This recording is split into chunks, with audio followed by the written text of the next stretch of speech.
Halo pemirsa, kita jumpa lagi di episode 11. Mohon maaf harus menunggu waktu lama.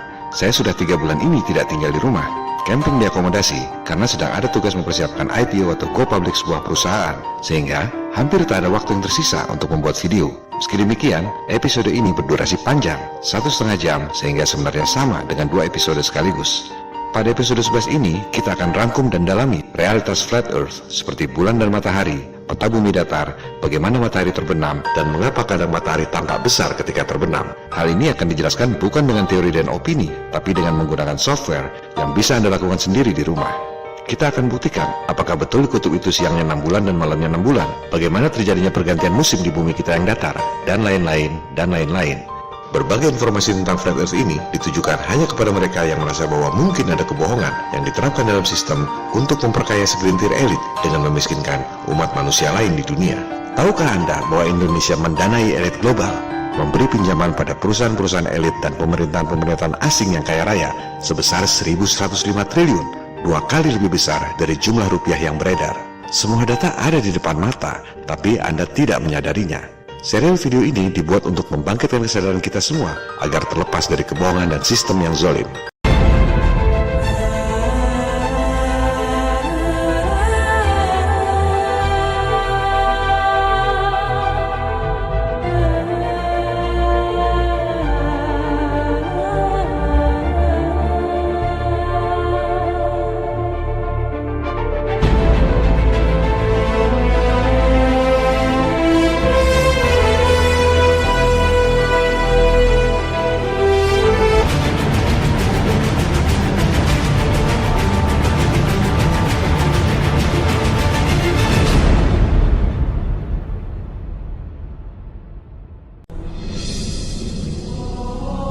Kita dari kecil diajarkan tentang alam semesta versi sains modern, bahwa matahari itu besar, bumi mengelilingi matahari, alam semesta tak terhingga besarnya. Semua ditunjang dengan gambar-gambar dan animasi-animasi yang begitu canggih. Anda selalu menemukan informasi-informasi seperti itu dimanapun dan kapanpun Anda berada, sejak anak kecil, dewasa, sampai kakek nenek, sehingga tentu saja semua orang menganggap itu nyata.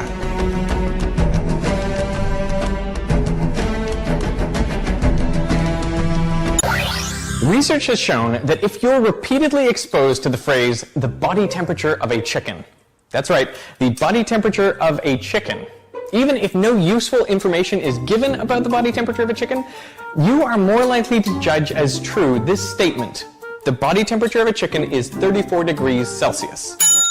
It's not, by the way, it's actually closer to 41. But this finding highlights an important aspect of our psychology that plays a huge role in how we see the world. The things we're exposed to repeatedly feel more true. Now, the way this seems to work is through a mechanism called cognitive ease. Cognitive ease is a measure of how hard your brain is working, from easy, like when you're scrolling through Facebook, to hard, like if you're trying to multiply 14 times 37 in your head.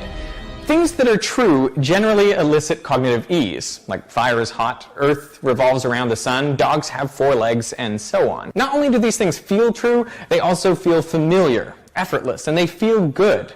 All of these are outcomes of cognitive ease. Now, the trouble arises because cognitive ease can be artificially created in other ways. One way is just by repeating the stimulus. In a classic experiment at 2 Michigan universities, experimenters took out ads in the school newspapers. Each ad consisted only of one of these nonsense words. Cardiga, Sarisic, Baiwani, Nansoma, Ikitaf. They were printed with different frequencies. One word appeared in the paper only once, while others appeared 2, 5, 10, or 25 times. The word frequencies were reversed at the other university. At the end of the experiment, researchers sent out questionnaires asking people to rate the meaning of each of these nonsense words on a scale from "it means something good" to "it means something bad." And the findings were clear. The more frequently the word had appeared in the newspaper, the more people felt it meant something good. So, with enough repetition, even a nonsense word comes to feel familiar. It triggers cognitive ease and overall feelings of goodness. But in areas like physics, where the answers are counterintuitive and there are many common misconceptions, it's important to be more skeptical. And this is a paradox of learning and critical thinking. Cognitive ease is pleasant. It is effortless, familiar, but it can also trick you. It may make things seem true that aren't, and you may feel like you're learning when you're not. On the other hand, being skeptical and analytical takes more mental work. It's more confusing and it doesn't feel as good, but it's the best way to separate fact from fiction. Hampir semua orang percaya bahwa bumi yang kecil ini mengelilingi matahari yang sangat besar, 400 kali lebih besar dari bulan. Apakah Anda tahu cara menghitungnya? Lucu kan? Orang percaya mati-matian padahal nggak ngerti gimana cara menghitungnya. Kenapa nggak tahu dan kenapa nggak cari tahu? Karena seperti yang dikatakan oleh Derek Muller PhD tadi, perilaku berpikir orang adalah cognitive ease atau kemudahan dalam pemahaman intelektual yang gampangnya saja. Misalnya, api itu panas, kuda kakinya 4, dan lain-lain. Begitu pula bumi mengelilingi matahari. Karena hampir tiap hari dengar atau lihat informasi itu, orang percaya bahwa informasi itu benar. Okay, so here's the picture of the Earth from space. There it is. Since you were a kid, you've seen this image. But you've never seen it from that point of view. You've never seen that with your eyes from that scale of a model, that point of view, from outside of the planet's surface. But yet your brain has three-dimensionalized, oh yeah, that's the Earth. How? Through repetition. I heard that, you know, if you want to like program a human mind, what you do is you just repeat images to a young child while the brain is forming. How do you brainwash? Well, you repeat it. You repeat the same thing over and over again. You know, if somebody's resisting the concept, if you keep fucking repeating it, after 6 times, they'll incorporate it in their brain. They may not agree with it, but repeat it another 1,000 times, they'll start saying it. Jadi, paradigma orang pada umumnya, animasi-animasi dan hitungan-hitungan itu adalah fakta, pasti. Namanya juga ilmu pasti, pasti betul. Saintis itu pintar-pintar semua. Pasti semua yang dikatakan itu betul. Kalau beda pendapat, artinya bodoh. Sekali lagi saya tanya, Anda tahu nggak cara menghitung jarak alam semesta? Bagaimana menghitung jarak matahari, planet-planet, dan bulan? Jangan percaya apa kata saya. Silakan Anda cari sendiri. How do astronomers measure distance? How are they able to measure how far away a star is? Right. So it turns out, you know, that measuring the distance to a star is an interesting problem. Anda dengar sendiri, interesting problem, katanya. Sebenarnya para saintis juga nggak tahu jarak sebenarnya. Semua adalah teori yang tak pernah bisa dibuktikan kebenarannya. Yang jadi masalah adalah jika teori yang sebenarnya tidak terbukti itu diajarkan di sekolah-sekolah seolah fakta. Informasi-informasi ini yang masuk dalam alam bawah sadar Anda sejak kecil menciptakan illusion of truth seperti yang dikatakan oleh Derek Muller tadi. So astronomers have come up with 2 different techniques to estimate how far away any given star might be. Now that first technique involves triangulation or parallax. So the Earth orbits the sun, right? Yeah. Well, as it orbits that sun, there's a diameter of orbit of about 186 million miles. So by looking at a star one day and then maybe 6 months later looking at it again, astronomers can see a difference in the viewing angle for that star. So with a little trigonometry, which is frankly terrifying to me, the different angles yield the distance. Anda dengar sendiri, stellar parallax seperti yang telah dijelaskan pada episode 3. Ini yang tak pernah bisa dibuktikan oleh Galileo. Rasi bintang tak pernah berubah tiap 6 bulan ketika bumi mengelilingi matahari. Oleh sebab itu, para saintis mengajukan metode penghitungan yang kedua. But there's an approximation, right? Yes, and this is a pretty clever one. This is the second technique. Astronomers can use brightness to figure out a star's distance. So they do this because it turns out that a star's color spectrum is a good indication of its actual brightness. Menghitung jarak berdasarkan indikasi terangnya cahaya bintang. Hebat bukan? Indikasi, asumsi. Jangankan menghitung jarak bintang berdasarkan perbedaan cahayanya. Apakah Anda bisa menghitung perbedaan jarak tiang lampu berdasarkan perbedaan cahayanya? Science fiction. Let's talk about some of the astronomical units that astronomers use, including the astronomical unit. So the astronomical unit refers to the distance between Earth and the Sun, the average distance. It's about 149 million kilometers or so. Jadi jelas bukan? Asumsi di atas asumsi. Dasarnya adalah asumsi jarak matahari yang didapat di atas asumsi jarak bulan. Jika jarak bulannya salah, maka jarak mataharinya salah. Akibatnya, jarak dan volume alam semesta salah. Akibatnya, seluruh kosmologi versi sains modern runtuh. ini kartu asnya. Seperti yang sudah saya katakan pada episode bonus, kalau Anda tahu cara menghitung jarak bulan dan matahari, Anda akan tahu titik lemah yang bisa meruntuhkan keseluruhan sistem. Menembak pas di jantung atau di otaknya, seluruh sistem akan runtuh. Kita akan membahas soal ini sebentar lagi. Sebelumnya, mari kita urus secara ringkas kapan dan mengapa ada teori bumi datar dan ada teori bumi bola, sehingga kronologinya menjadi jelas dan utuh pemahamannya. Peradaban manusia modern pertama di dunia yang diketahui orang sampai saat ini bukan lost civilization seperti Atlantis dan lain-lain, tapi yang benar-benar kita ketahui adalah bangsa Sumeria, Babilonia kuno. Sebagian besar pengetahuan kita saat ini, mereka sudah melakukannya.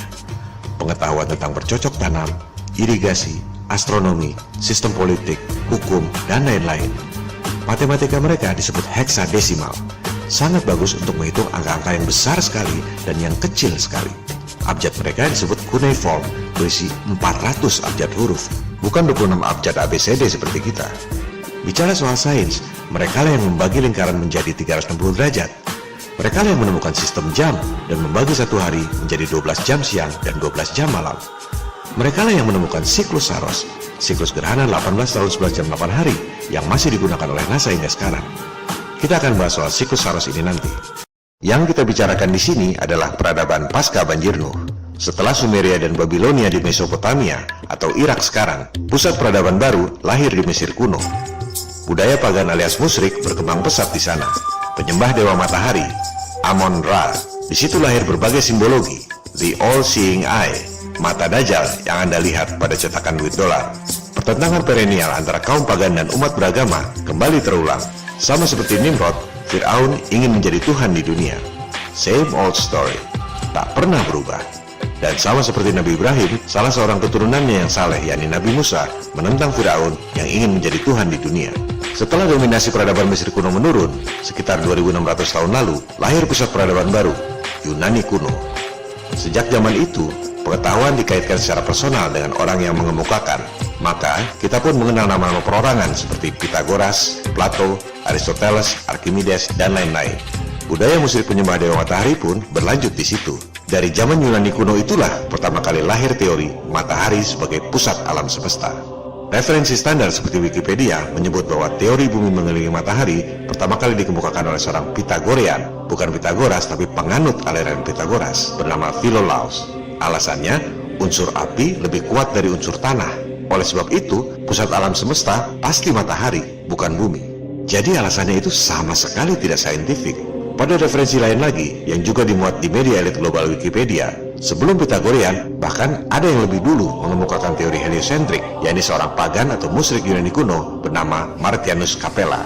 Bahkan disebut dalam buku Copernicus bahwa teori heliocentrik yang dikemukakannya itu sangat dipengaruhi oleh Martianus Capella 2400 tahun lalu. Alasan unsur api lebih kuat dari unsur tanah ini adalah persis seperti yang dikisahkan dalam Al-Quran, di mana iblis yang terbuat dari api merasa lebih mulia dari Nabi Adam yang terbuat dari unsur tanah. Jadi, soal matahari atau bumi pusat alam semesta ini merupakan pertentangan ideologis dan spiritual sepanjang sejarah manusia, sejak manusia pertama dilahirkan. Ini adalah hal yang harus diluruskan terlebih dahulu. Yang namanya Copernicus, Kepler, Galileo sama sekali tidak membawa ajaran baru. Mereka hanya mengulang apa yang dikemukakan oleh Pythagoreans dan Martianus Capella 2400 tahun lalu. Mainstream science mempropagandakan lewat sekolah-sekolah sejak abad ke-15, seolah ajaran Copernicus adalah modern. Seolah Galileo mengatakan kebenaran sehingga dihukum oleh otoritas agama. Padahal Galileo dihukum karena perbuatan makar lewat buku Dialogue Concerning the Two Chief of World Systems. Bahkan, boleh dikatakan apa yang dikemukakan oleh Galileo tak ada apa-apanya dibanding yang dilakukan oleh Aristarchus of Samos 2300 tahun lalu. Aristarchus menghitung jarak bulan, bukan cuma bikin bagan planet-planet mengelilingi matahari. Metode Aristarchus ini yang digunakan oleh mainstream science sampai sekarang. Mereka tidak mengajarkan ini di sekolah, supaya kesannya teori heliocentrik adalah modern. Semua orang dicekoki lewat pelajaran-pelajaran sekolah sejak kecil, bahwa matahari besarnya 400 kali lebih besar dari bulan dan jaraknya 400 kali lebih jauh. Tapi mereka tidak mengajarkan pada Anda bagaimana cara menghitungnya. Orang pikir itu dihitung oleh NASA atau saintis modern.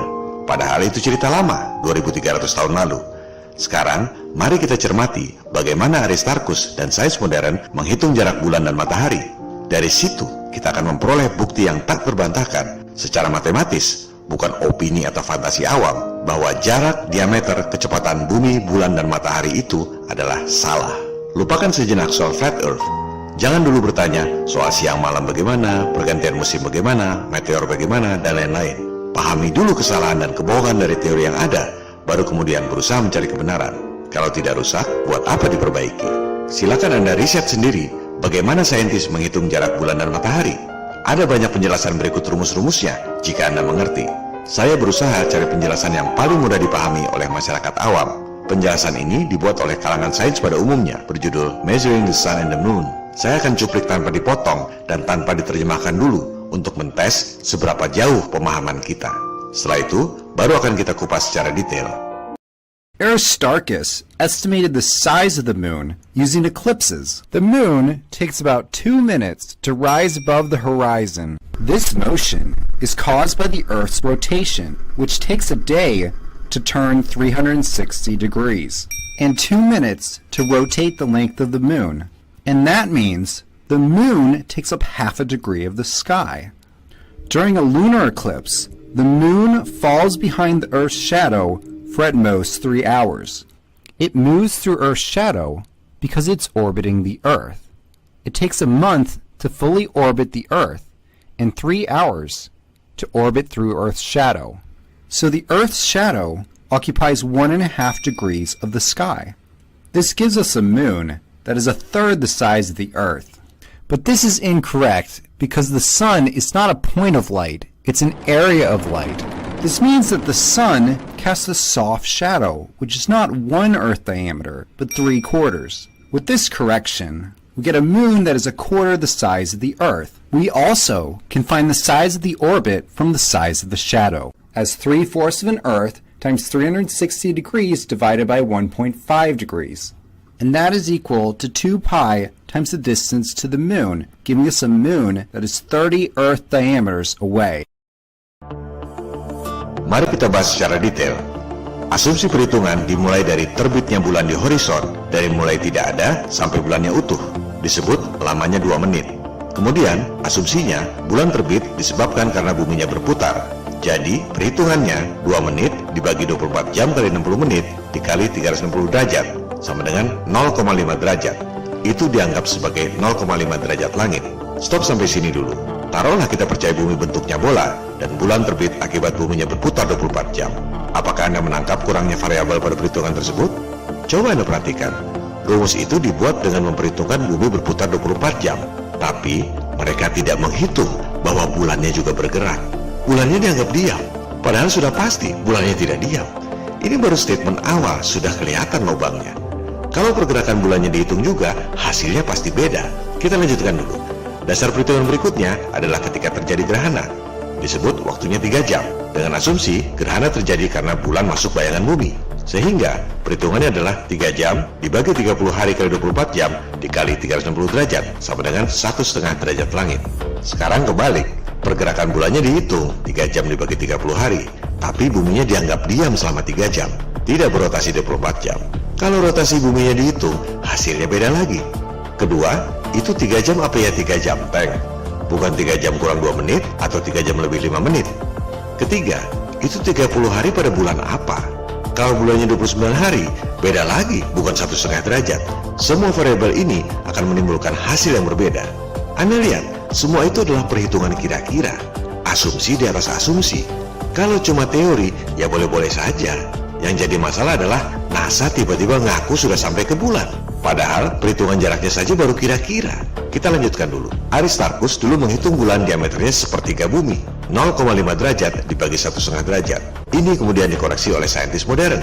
Alasannya, tidak semuanya bayangan bumi, hanya 3/4-nya katanya. Dari mana angka 3/4 itu? Apa ia presisi 0,75? Kalau angkanya berubah jadi 0,8 misalnya, jarak bulan berubah 20.000 km. Apollo nggak bakalan nyampe ke bulan. Dari situ, didapatlah final perhitungan. 0,75 kali diameter bumi atau 12.742 km kali 360 derajat dibagi 1,5 derajat gerhana tadi. Itu ekuivalen dengan 2 kali pi kali jarak bulan. Jadi, angka itu dibagi 2 dan dibagi lagi 22/7. Hasilnya 364.884 km. Karena besarnya bulan dilihat dari bumi itu tidak selalu sama, Kadang bulannya besar disebut supermoon, kadang bulannya kecil disebut micromoon. Maka dibuatlah angka kira-kira. Asumsinya, bumi tidak pas di tengah orbit bulan. Jarak terjauh 406.720 km. Jarak terdekat 356.675 km. Jarak rata-rata diasumsikan 384.400 km. Jadi, jarak dan diameter bulan bukan dihitung pakai meteran atau pakai roket NASA, melainkan dengan trigonometri yang dicetuskan oleh Aristarchus 2300 tahun lalu. Bukan karena orang sekarang lebih cerdas, tapi karena alat ukurnya lebih modern. 2300 tahun lalu, Aristarchus nggak punya jam yang ada detiknya untuk mengukur bulan 2 menit terbit di horizon atau 3 jam gerhana. Sekarang, anak kecil juga bisa menghitung waktu dengan jam yang ada detiknya. Bukan karena lebih cerdas, teknologi kita tambah maju, tapi sainsnya tidak. Mudah-mudahan pemirsa bisa bedakan antara sains dengan teknologi. Dari jarak dan diameter bulan ini, Aristarchus menghitung jarak matahari. Asumsi di atas asumsi. Kita ikuti dulu cara berpikir mereka, bagaimana menghitung jarak dan diameter matahari berdasarkan jarak dan diameter bulan. Aristarchus realized that during a half moon, the sun, the moon, and the earth form a perfect right angle. And by measuring the angle theta between the sun and moon, we can calculate the ratio of the distances to the sun and moon as cosine theta. Furthermore, he knew that the sun takes up half a degree of the sky. By measuring the angle theta, we can find the size and distance to the sun, whether it's small and close or large and distant. Stop. Catat ini. Matahari jaraknya bisa sangat jauh, bisa sangat dekat. Tergantung asumsi bayangan di bidang bulan yang berbentuk bola. Begitu juga diameternya. Matahari bisa sangat besar, bisa juga kecil. Mari kita dengar penjelasannya. The problem is, it's very difficult to tell when the moon is exactly half full. See for yourself. Is the moon half full now at time A, or B, or C, or D? Each answer gives you a completely different size for the sun. It could be A, infinitely big, B, 109 Earths, C, 5 Earths, or D, 1 Earth. The correct answer is B, but Aristarchus thought it was C. Jadi semua itu tergantung asumsi. Dengan metode yang sama, matahari bisa cuma 1 kali bumi, bisa 5 kali bumi seperti yang dipikir oleh Aristarchus, bisa 109 kali bumi seperti yang dipropagandakan oleh sains modern, bisa juga besarnya tidak terhingga. Mereka tak pernah menceritakan ini di sekolah. Yang diceritakan hanya hasil asumsi mereka.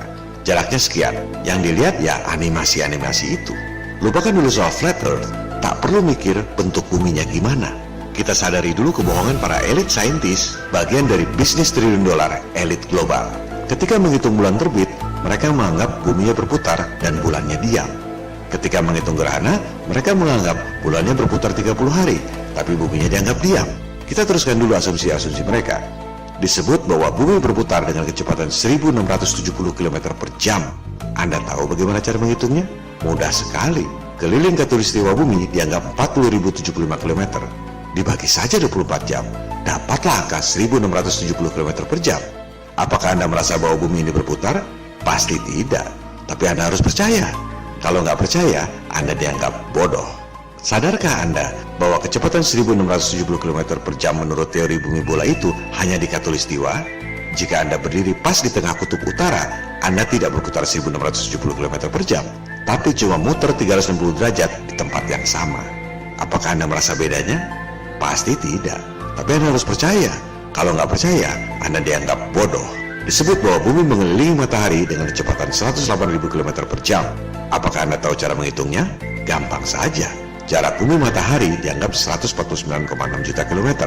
Anggap saja itu jari-jari. Diameternya 2 kali jari-jari. Kelilingnya berapa? 22/7 kali 2 kali 149,6 juta kilometer. Dianggaplah bumi menempuh jarak 940,3 juta kilometer. Bagi saja dengan 365 hari dibagi lagi 24 jam, maka dapatlah angka 108.000 km per jam.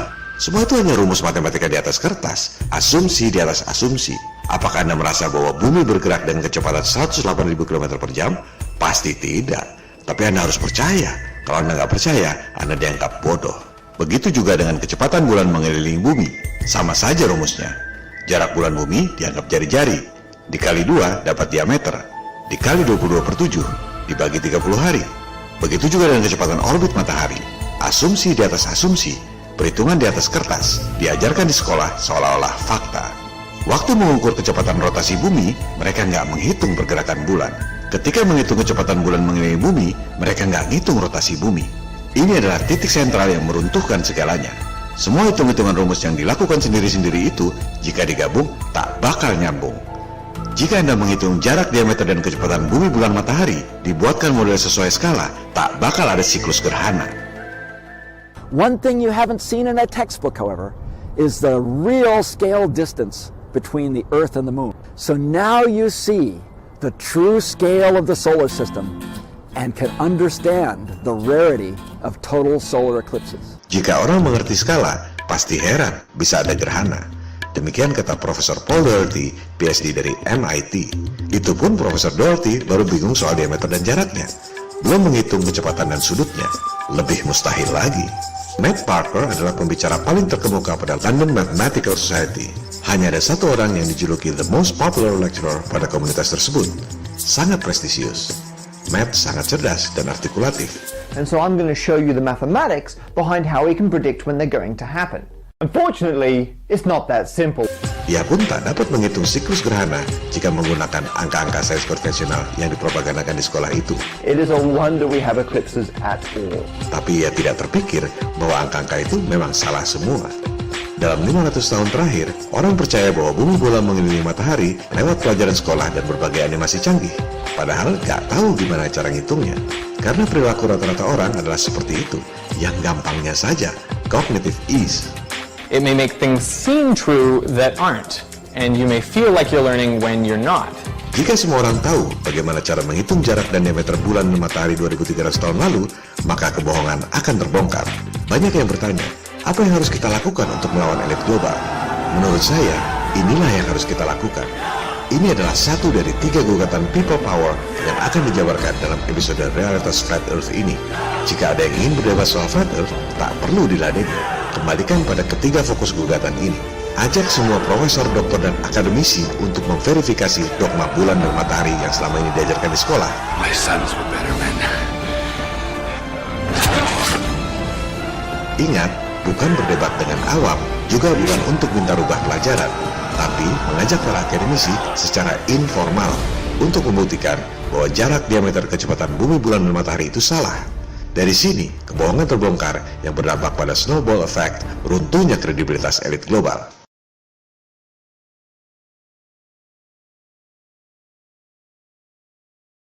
Pertama, ajak mereka untuk buka situs NASA tentang prediksi gerhana bulan dan matahari. Jelaskan pada mereka bahwa prediksi selama ribuan tahun itu menggunakan siklus Saros yang dibuat oleh bangsa Babilonia kuno, bukan dengan menggunakan jarak, kecepatan, diameter bumi, bulan, matahari. Kita ambil tanggal-tanggal yang dimuat dalam situs resmi NASA. Kita lihat interval di antara gerhana itu. Artinya, dalam kurun waktu sekian hari, sekian jam, sekian menit, dan sekian detik akan terjadi gerhana berikutnya. Ambil jarak, diameter, kecepatan bulan dan matahari yang selama ini diajarkan. Gunakan semua angka berikut variasi dan variabelnya. Jangan sampai ada alasan yang tertinggal. Masukkan semuanya secara konsisten. Hitung secara matematis bahwa angka-angka itu bisa menghasilkan gerhana sesuai prediksi NASA. Kita kasih fur deh, kita bikin mudah sekali. Tak perlu memverifikasi siklus 18 tahun 11 hari 8 jam. Cukup buktikan 3 kali gerhana saja. Kurang apa coba? Cuma 3 kali gerhana bulan dan 3 kali gerhana matahari. Kalau sampai nggak bisa juga, kebangetan. Sekarang, kita buktikan bahwa dogma jarak, diameter, kecepatan bumi, bulan, matahari yang selama ini diajarkan tak dapat menghasilkan siklus gerhana. Bisa menghitung secara matematis sesuai angka-angka jarak, diameter, kecepatan, sudut bumi, bulan, matahari yang selama ini dipropagandakan. Atau bisa juga dengan membuat model, apakah itu model mekanik ataupun model simulasi komputer, asal berdasarkan skala dan angka-angka propaganda sains itu. Misalnya, bikin skala 1:100 juta. Bikin model bumi, diameternya 12,74 cm.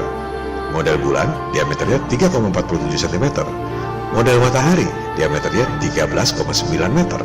Posisikan bulan pada jarak 3,84 meter dari bumi, dan matahari 1,49 km. Kemudian, gerakan bumi dengan kecepatan 1,6 cm per jam. Gerakan bulan dengan kecepatan 3,68 cm per jam. Semua ini skala 1:100 juta. Bisa saja dibikin skala lain agar lebih cepat gerhananya. Buktikan bahwa dalam kurun waktu yang tertulis di situ terjadi gerhana berikutnya. Disinilah kebenaran akan terbukti dan kebohongan akan terbongkar. Dogma bumi bola mengelilingi matahari tak sesuai dengan kenyataan alam. Tak bakal ada siklus gerhana. Jadi, jangan dulu bertanya, gerhana bulan bagaimana jika buminya datar? Sadari dulu bahwa gerhana bulan tak bakal bisa terjadi jika buminya bola. Semua hanya animasi-animasi tanpa skala dan tanpa perhitungan matematis yang selama ini dipropagandakan. Coba Anda lihat animasi gerhana yang resmi dibuat oleh NASA. Jaraknya tidak skala. Harusnya bulan 30 kali diameter bumi menurut versi bumi bola. Mungkin alasannya supaya gambarnya cukup. Oke, tapi diameternya juga ngawur. Menurut mereka sendiri, bulan diameternya seperempat bumi. Seperempat diameter, bukan seperempat lingkaran. To start with, the diameter of the moon is 1/4 the diameter of the Earth. That means that 4 moons would fit across this 10-centimeter diameter model of the Earth. Yang bikin animasi NASA itu sendiri gak ngerti skala. Belum lagi bayangannya. Ajak para akademisi di seluruh dunia untuk membuat model skala. Dengan jarak dan diameter seperti itu, apakah betul bisa ada bayangan yang menghasilkan gerhana? Anda tentunya tahu sifat bayangan. Semakin jauh sumber cahaya dengan objeknya, maka semakin besar bayangan objek tersebut. Anda bisa buktikan sendiri, merubah-rubah posisi objek. Semakin jauh sumber cahaya, semakin besar bayangan objeknya. Tapi, sebagian besar orang tak sadar bahwa teori gerhana matahari versi bumi bola, mataharinya sangat jauh, bayangan bulannya sangat kecil. Sebaliknya, ketika gerhana bulan atau fase bulan, bayangan bumi menutupi seluruh permukaan bulan. Padahal, menurut versi mereka, bulan besarnya seperempat diameter bumi. Bayangan bumi menutupi seluruh permukaan bulan, tapi bayangan bulan yang besarnya seperempat diameter bumi jatuhnya kecil sekali. Ini adalah nonsens. Tak perlu debat kusir, buktikan dengan percobaan, bukan dengan opini. Seperti yang dilakukan oleh University of Montana ini, mereka mencoba melakukan eksperimen bayangan bulan ketika terjadi gerhana matahari. Nggak ada bayangan mengecil seperti dalam animasi-animasi bumi bola. Seperti yang Anda lihat pada gambar ini, paling kiri adalah sumber cahaya atau matahari. Bulan di tengah dan bumi paling kanan. Bayangan bulan baru bisa jadi kecil seperti animasi fantasi bumi bola kalau pakai alat bantu yang disebut light diffuser. Reflektor cahaya berbentuk cekung, baru bayangannya jadi kecil. Coba Anda perhatikan pola pergerakan bulan dan matahari ketika terjadi gerhana. Animasi-animasi ini diambil dari situs resmi NASA. Bagaimana mungkin pola gerhana bisa zigzag seperti itu? Sejak kapan bumi goyang-goyang hingga menghasilkan pola seperti itu dalam waktu beberapa jam? Atau sejak kapan matahari goyang-goyang selama beberapa jam sehingga bisa menghasilkan pola zigzag seperti itu? Sebaliknya, jika pola tersebut diterapkan pada peta bumi datar, jelas terlihat bahwa pola gerhana itu memang mengikuti garis edar matahari dan bulan berbentuk lingkaran mengelilingi bumi datar. Silakan Anda buka keterangan tentang gerhana yang dibuat oleh NASA. Tertulis di situ geocentric coordinates. Artinya apa? Artinya, pola gerhana itu dibuat dengan asumsi buminya diam tidak bergerak. Jika buminya berotasi dengan kecepatan 1670 km per jam, tak bakal ada itu pola gerhana. Makanya NASA menulis geocentric coordinates. Seluruh kosmologi bumi bola dibangun di atas asumsi jarak dan diameter bulan dan matahari. Asumsi di atas asumsi. Jika asumsi dasarnya salah, maka semuanya runtuh. Mari kita renungkan sebentar agar lebih paham apa konsekuensi dari kesalahan ini. Misalnya, asumsi Anda memiliki sebuah warung dengan pendapatan 1 juta rupiah per hari. Dalam sebulan, pendapatan Anda 30 juta rupiah. Dari situ, Anda membangun 50 warung lainnya. Sehingga pendapatan Anda 50 kali 30 juta sama dengan 1,5 miliar per bulan. Anda dari kecil dicekoki informasi itu terus-menerus sehingga Anda percaya bahwa Anda punya pendapatan 1,5 miliar rupiah per bulan. Kemudian, ternyata Anda tak punya warung awal dengan pendapatan 1 juta rupiah per hari itu. Akibatnya, seluruh perhitungan dan turunannya menjadi salah. Anda tak punya pendapatan 1,5 miliar rupiah per bulan. Dan Anda marah pada yang memberitahu Anda. Perhitungan matematikanya pasti betul. Asumsi dasarnya yang salah. Mungkinkah seluruh kosmologi bumi bola yang diajarkan selama ini di seluruh sekolah di dunia bisa salah? Mari kita dengar testimoni nyata dari Profesor Michio Kaku PhD tentang kemungkinan seluruh teori fisika modern runtuh jika asumsi dasarnya salah.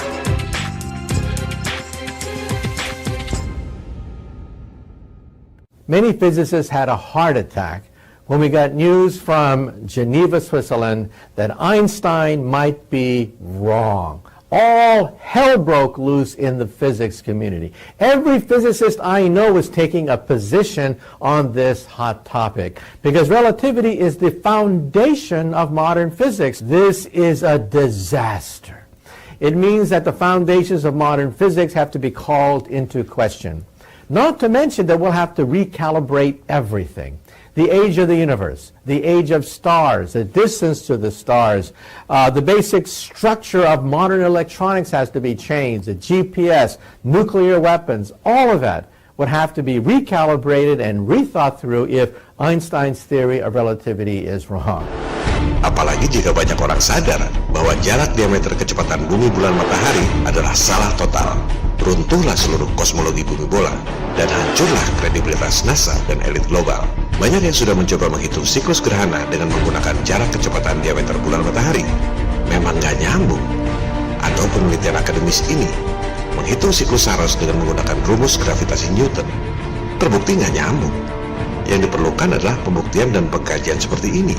Sasarannya bukan debat kusir awam versus awam, hanya opini berdasarkan imajinasinya sendiri tanpa angka. Ngerti matematik juga enggak. Secara matematis memang terbukti salah. Mau terima kenyataan atau tidak?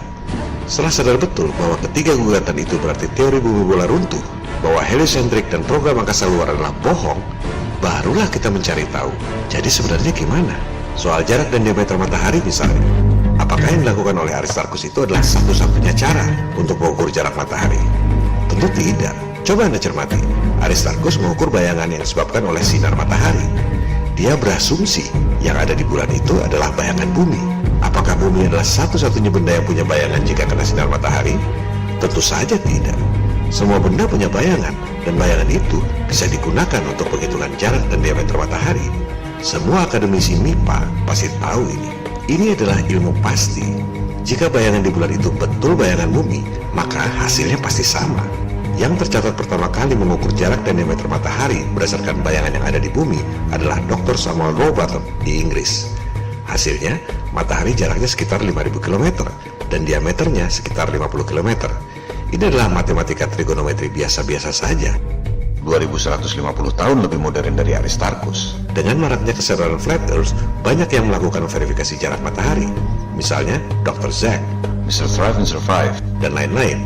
Hasilnya sama. Yang membanggakan adalah yang dilakukan oleh rekan-rekan kita di forum FI 101. Seorang member dari Pontianak, Aji, lulusan Fakultas MIPA, mencoba menghitung jarak matahari dengan menggunakan titik kulminasi Tugu Khatulistiwa di Pontianak. Hasilnya sama. Jarak matahari sekitar 5.000 km. Ada lagi member dengan ID M. Sihabudin. Ia mengukur dengan metode yang sama, tapi bukan jarak matahari, melainkan jarak bulan. Ia menggunakan statistik data di Pasuruan, Jawa Timur. Hasilnya menakjubkan. Jarak bulan sama dengan jarak matahari, sekitar 5.000 km. Inilah maksud pembuatan serial video ini.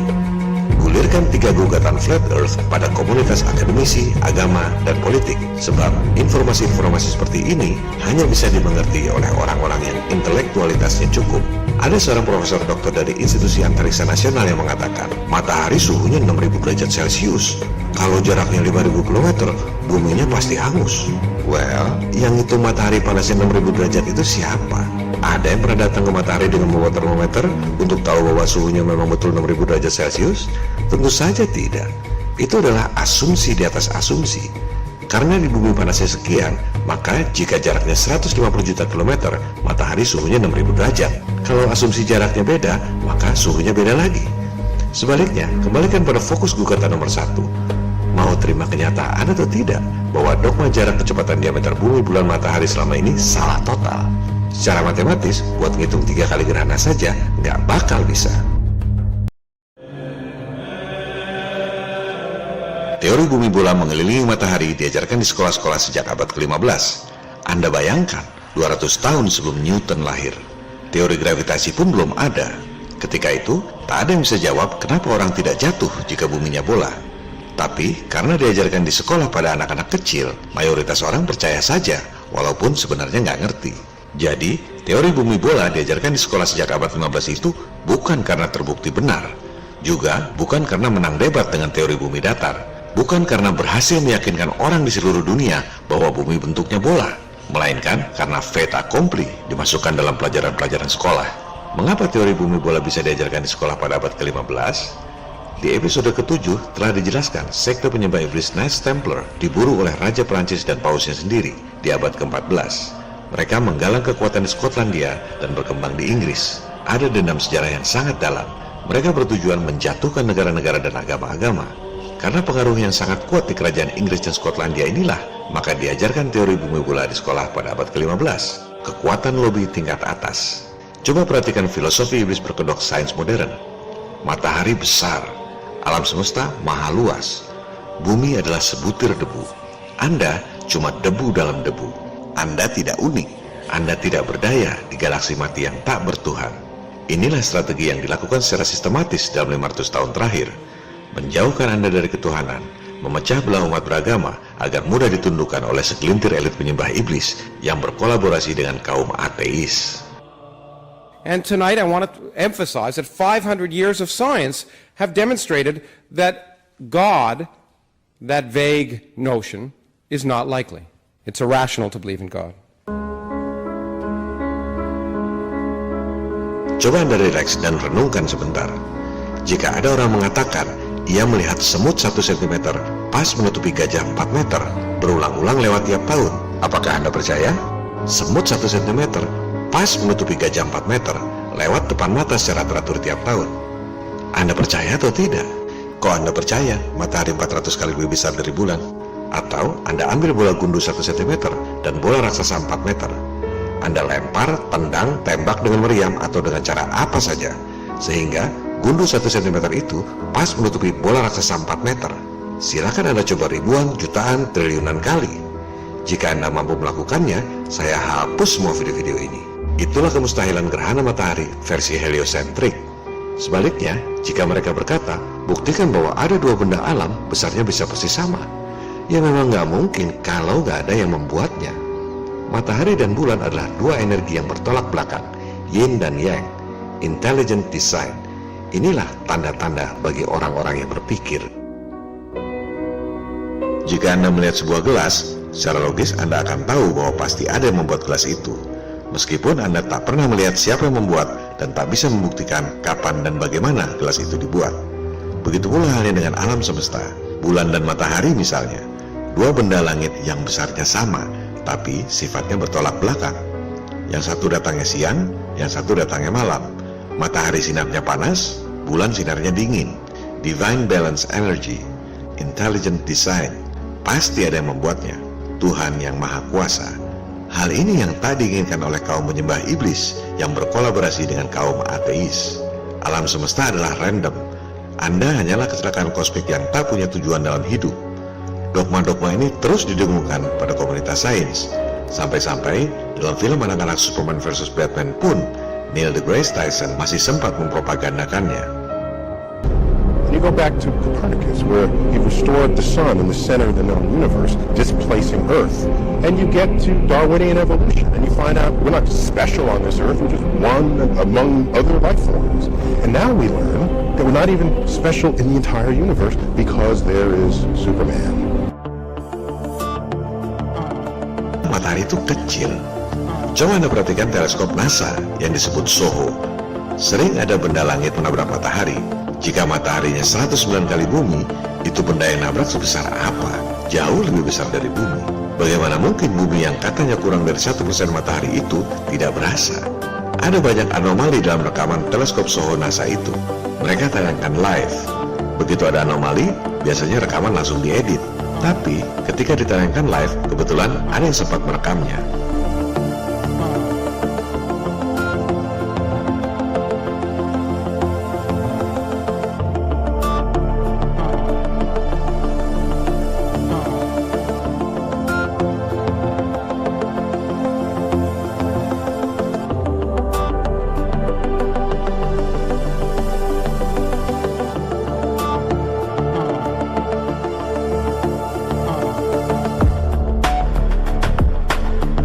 Sebelum propaganda NASA 1958, peta bumi datar adalah peta yang umum beredar di masyarakat.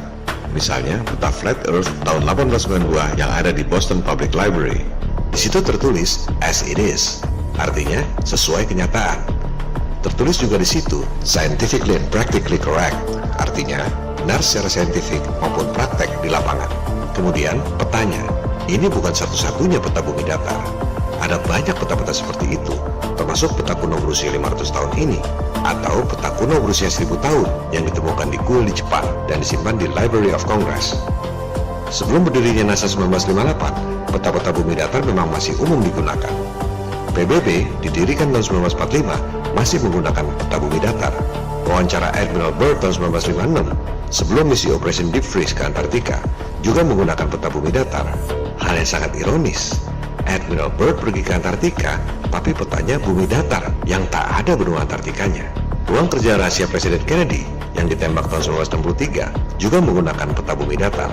Situation Room ini digunakan oleh Presiden Kennedy untuk mengelola kegiatan intelijen. Video ini diambil dari channel resmi Gedung Putih. Jadi, peta bumi datar ini adalah peta yang umum sebelum propaganda NASA 1958. Di medsos katanya beredar isu bahwa saya bohong. Katanya USGS tak pernah mengatakan bahwa peta bumi datar digunakan untuk membuat peta globe dan peta atlas Amerika. Padahal di serial video lalu, sudah saya tayangkan statement dari USGS ini.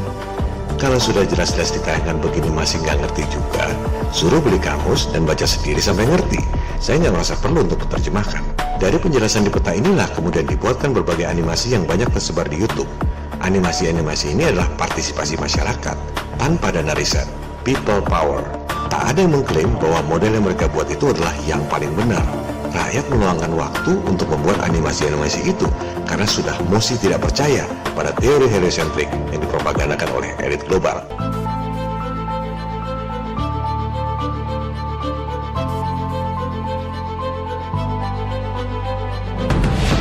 Siang dan malam terjadi karena sinar matahari bersifat lokal. Cakupan sinarnya hanya beberapa ribu kilometer saja. Hal ini sudah dijelaskan pada episode 4. Jika matahari jaraknya 150 juta kilometer, sinarnya pasti menyebar ke seluruh alam, bukan mengecil seperti itu. Cahaya matahari bersifat lokal, seperti contoh lampu-lampu kota di kejauhan ini. Pada episode 4, kita sudah bandingkan cahaya kota dan cahaya matahari, sama-sama bersifat lokal. Jika Anda memperhatikan alam, Anda mungkin bisa melihat siang dan malam berdampingan. Misalnya, dari dalam pesawat. Di jendela kiri, Anda bisa melihat malam hari berikut bulannya. Tapi di sebelah kanan, Anda bisa melihat siang berikut mataharinya. Begitu pula di darat. Di sebelah timur, Anda melihat bulan bersinar di malam hari. Di sebelah barat, Anda melihat sinar matahari di siang hari. Siang dan malam berdampingan. Ini tak mungkin terjadi jika matahari besarnya 109 kali bumi dan sinarnya menyebar sejauh 190 juta kilometer. Ini adalah rekaman video yang tidak diedit dan tidak dipotong. Di barat ini, kita lihat matahari terbenam. Kamera diteruskan ke arah timur atau kanan Anda. Di timur, Anda melihat malam berikut bulannya. Siang dan malam berdampingan. Matahari kita kecil dan sinarnya lokal, beredar pada porosnya, seperti yang dikatakan dalam kitab-kitab suci.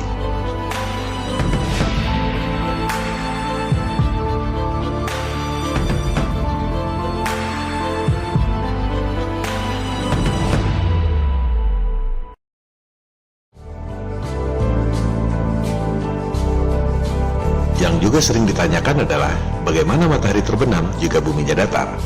Hal ini telah dibahas pada episode 4. Jawabannya adalah perspektif dan refraksi. Dalam sudut pandang 3 dimensi kita, benda makin jauh makin kecil. Jika jaraknya begitu jauh, akan menghilang di horizon.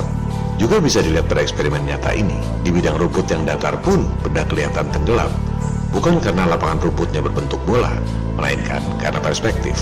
Jika cuaca tidak lembab dan polutif, dan tidak ada penghalang di horizon, kita akan melihat dengan jelas bahwa matahari mengecil. Lantas, mengapa matahari kadang terbenam dalam bentuk yang besar? Pertama, karena terhalang benda di horizon.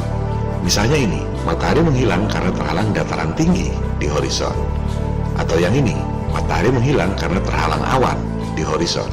Jangan lupa, awan itu tingginya mencapai 7-10 km di atas permukaan tanah.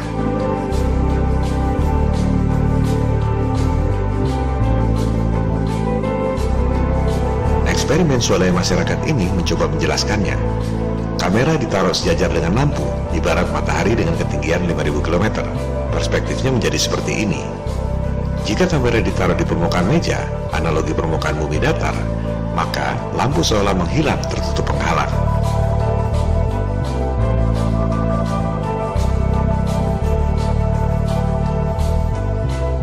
Udara pun tidak selalu jernih, kadang lembab dan polutif. Itu membuat matahari seolah hilang. Eksperimen ini menggunakan plastik transparan sebagai analogi lembabnya udara. Anda lihat, sama persis dengan fenomena di alam nyata.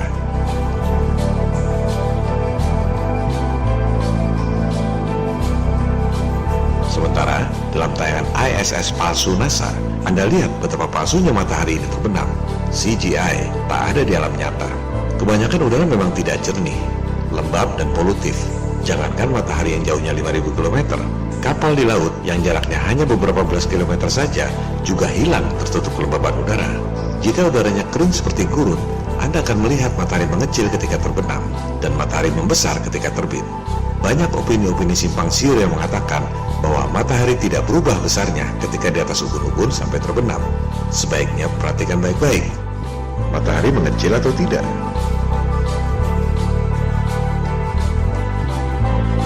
Matahari membesar atau tidak?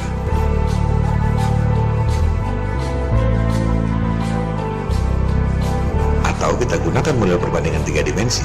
Kita jajarkan supaya mudah dibandingkan. Yang kiri, fenomena bulan terbit. Yang kanan, fenomena matahari terbit. Yang di tengah adalah model 3 dimensi flat earth. Jika matahari jaraknya 150 juta kilometer, harusnya besarnya sama ketika terbit dan ketika berada di atas kepala. Yang di tengah ini adalah model 3 dimensi bumi bola. Anda tidak melihat fenomena seperti itu di alam nyata. Di samping faktor perspektif dan horizon, faktor ketiga yang tak kalah pentingnya adalah refraksi atmosfer. Fenomena ini dapat dibuktikan secara sederhana lewat eksperimen cahaya di air.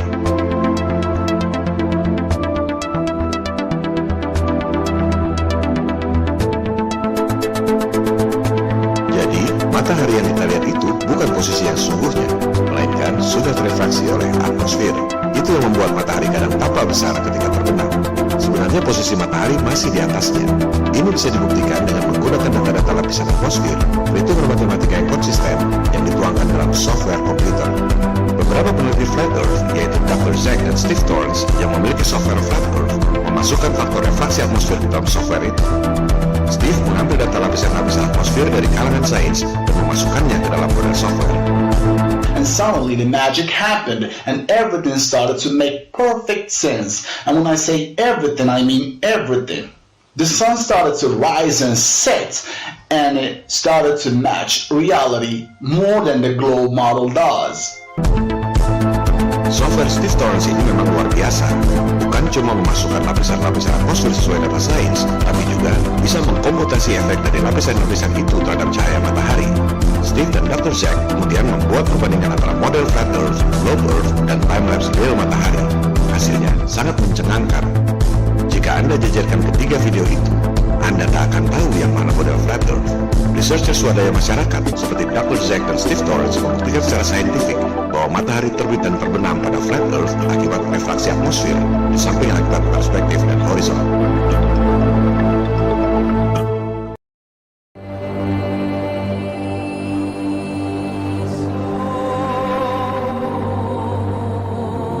Di negeri subtropis ada 4 musim dalam setahun.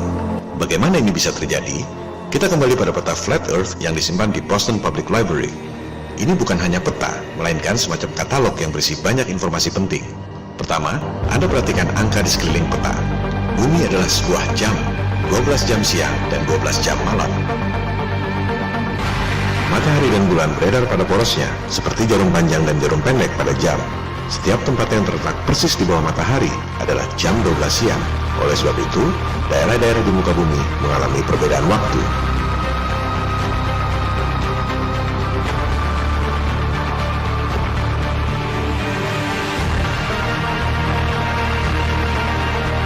Ini adalah animasi yang dibuat oleh Steve Torrance, akurat berdasarkan data-data saintifik yang ada. Angka-angka ini adalah data-data sains yang dikomputasi oleh Steve, sehingga menghasilkan animasi ini. Bumi adalah sebuah jam, 12 jam siang dan 12 jam malam. Persis seperti jam matahari yang dibuat orang sejak ribuan tahun lalu. Apa bedanya dengan jam yang biasa Anda lihat? Jam tangan Anda hanya ada 12 angka. Jarum jam Anda harus berputar 2 kali di tempat yang sama dalam sehari. itu bukanlah jam yang sesungguhnya. Jam yang sesungguhnya adalah jam matahari ini. Sudah pasti akurat. Setiap garis ini dilintasi matahari dalam waktu 1 jam. Jadi, pada lingkaran jam harusnya ada 24 angka, bukan 12 angka dan berputar 2 kali seperti jam-jam yang biasa Anda lihat. Pada episode bonus lalu, kita telah bahas bagaimana menentukan arah kiblat yang paling akurat lewat bayangan matahari seperti yang ditulis di web nu.org.id. Itulah posisi kiblat yang sesungguhnya di bumi kita yang datar. Kembali pada peta flat earth, kita lihat bagian kiri bawah. Disebut di situ, pada tanggal 21 Juni, musim panas atau summer, matahari beredar pada lingkaran kutub utara selama 24 jam. Lingkaran orbitnya mengecil, tapi satu hari tetap 24 jam. Artinya, matahari berputar lebih lambat, mengakibatkan musim panas di negeri subtropis utara. Matahari terus bergeser, lingkarannya bertambah besar, hingga akhirnya, tanggal 21 Desember, musim dingin atau winter, matahari beredar di dekat Antartika. Seperti yang dijelaskan pada bagian kanan bawah ini. Lingkaran orbitnya membesar, artinya, matahari berputar lebih cepat.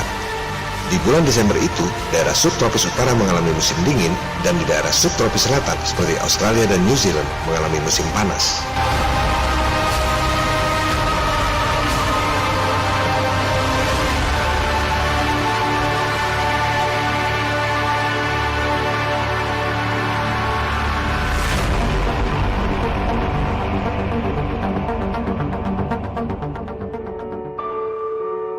Banyak yang bertanya, mengapa di kutub utara dan di Antartika siangnya 6 bulan dan malamnya 6 bulan? Ini adalah contoh betapa mudahnya orang percaya pada gosip. Siapa yang bilang kutub utara siang dan malamnya 6 bulan? Coba gunakan referensi yang kredibel, misalnya suncalc.org. Silakan Anda pilih lokasi di kutub utara, Arctic, tanggal 21 Juni, seperti yang ditulis di peta Flat Earth. Anda lihat, matahari terbit jam 11.52 pagi, terbenam jam 10.17 pagi. Matahari bersinar selama 22 jam 24 menit. Kenapa begitu? Karena seperti yang ditulis di peta ini, matahari beredar pada lingkar kutub utara. Lingkarannya mengecil, kecepatannya melambat, sehingga satu hari tetap 24 jam, dan negeri-negeri subtropis mengalami musim panas. Jika Anda rubah lokasi ke Antartika, pada tanggal yang sama, 21 Juni, Anda lihat, matahari bersinar selama 5 jam 2 menit saja. Kenapa? Karena mataharinya ada di lingkar kutub utara. Di sana siang selama 22 jam 24 menit. Sementara di Antartika siangnya cuma 5 jam 2 menit. Kita kembali ke kutub utara. Benarkah matahari bersinar selama 6 bulan? Coba kita geser 3 bulan, 21 September, musim gugur. Kita lihat, di kutub utara matahari bersinar 12 jam saja seperti biasa. Sementara di Antartika, matahari juga bersinar 12 jam. Jadi, siapa bilang kutub utara dan Antartika masing-masing siangnya 6 bulan dan malamnya 6 bulan? Begitu mudahnya ditipu oleh gosip di medsos. Sekarang, kita masukkan tanggal 21 Desember, musim dingin. Di Antartika, siangnya 19 jam 52 menit.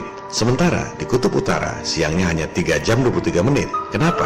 Kita lihat penjelasan di peta Flat Earth. Tanggal 21 Desember, matahari berada di lingkaran dekat Antartika. Oleh sebab itu, di Antartika siangnya panjang. Lokasinya jauh dari kutub utara. Oleh sebab itu, siangnya hanya beberapa jam, disebut matahari tak pernah terbit.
Matahari dan bulan beredar pada poros yang mengelilingi bumi disebabkan elektromagnetik. Ini bukan teori khayalan, tapi bisa dibuktikan di alam nyata. Benda ini berputar mengelilingi benda datar, persis seperti matahari dan bulan mengelilingi bumi, tanpa bahan bakar.